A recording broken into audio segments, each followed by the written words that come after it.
حضرت لقمان حکیم نے اپنے بیٹے کو کہا 3 نصیحتیں تجھے کرنے لگا ہوں، یہ 3000 نصیحتوں کا خلاصہ ہے، اور ان میں بھی 2 کو یاد رکھنا، 1 کو بھول جانا۔ تو بیٹا ہمہ تنگوش ہو گیا، تو حضرت لقمان بولے جو نیکی کی ہے اس کو بھول جانا، جو نیکی کی ہے اس کو بھول جانا، اور موت کو اور اپنے رب کو یاد رکھنا۔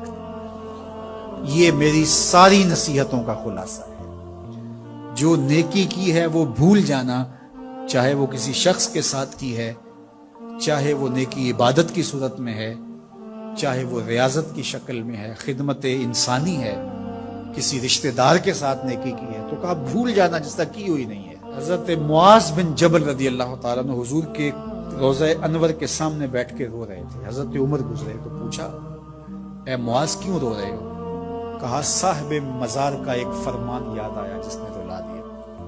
کہا وہ کیا فرمان ہے؟ کہا ایک دن حضور نے کہا تھا ادنا سی ریا بھی شرک ہے، تھوڑی سی ریاکاری بھی شرک ہے۔ اللہ صرف اس عمل کو قبول کرتا ہے جو محض اس کے لیے کیا جائے۔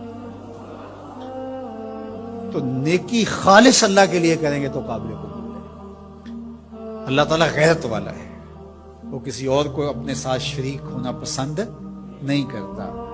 تو جب بھی نیکی کرو، یہ سلس دین ہے، انما الاعمال بالنیات۔ اس حدیث کو علماء نے کہا تیسرا حصہ دین کا اس میں ہے کہ اعمال کا دار و مدار نیتوں پہ ہے۔ نیت کا خالص ہونا شرط ہے، ورنہ محنت بھی کی، سجدے بھی کیے، خیراتیں بھی کی، سب کچھ کیا، لیکن نامہ اعمال میں 0 کیتی کتری پئی کھو محمد تے سکہ بنیا سردا۔ تو ریاء سے بچنے کی تلقین کی گئی۔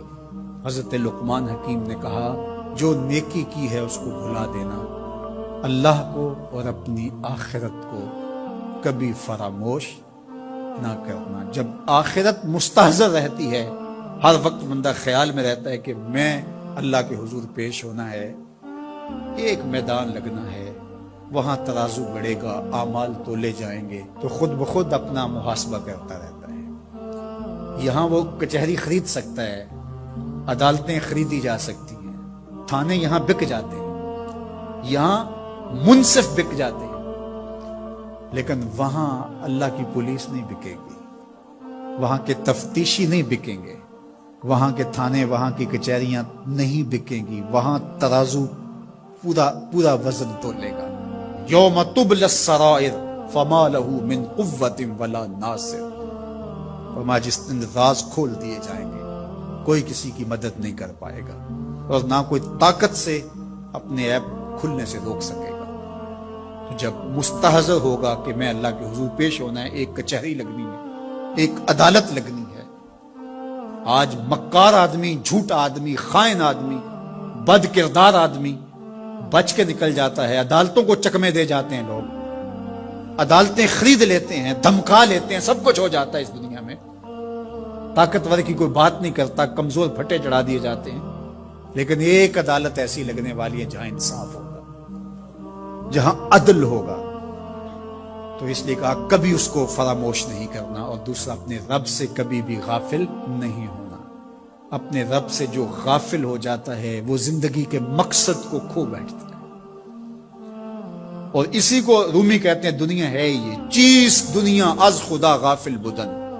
دنیا کیا ہے؟ کہا سونے چاندی ہیرے جواہرات کا نام دنیا نہیں ہے، خدا سے غافل ہو جانے کا نام دنیا ہے۔ تو اس لیے اللہ کے ذکر سے، اس کی یاد سے، اس سے کبھی بھی غافل نہیں ہونا چاہیے، اور اگر کوئی اس سے غافل ہو گیا تو سن لو وَلَا تَكُونُوا كَالَّذِينَ نَسُوا اللَّهَ فَأَنسَاهُمْ أَنفُسَهُمْ أُولَٰئِكَ هُمُ الْفَاسِقُونَ۔ کہا ان لوگوں کی طرح نہ ہو جانا جو خدا سے غافل ہو گئے۔ تو جب وہ خدا سے غافل ہو گئے، اللہ نے انہیں ان کی ذاتوں سے بے خبر کر دی۔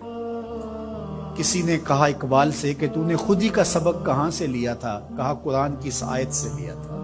اور یہ بات ذہن میں بٹھا لیں، اپنے لیے بھی اور اپنی اولادوں کی تباہ میں راسخ کریں جیسے بھی ہو سکے، کہ ایک چیز کو بھول جانا ہے، جو نیکی ہو گئی بھول گئے، اور اللہ کو بھی یاد رکھنا ہے اور آخرت کو بھی یاد رکھنا ہے۔ یہ چیز یاد رہ گئی تو سمجھ جاؤ خیر ہے، اور اگر یہ 2 چیزیں بھول گئی اور جو بھولنے کی چیز ہے وہ یاد رہی تو سمجھو ہم نے اپنا سب کچھ لٹا دیا۔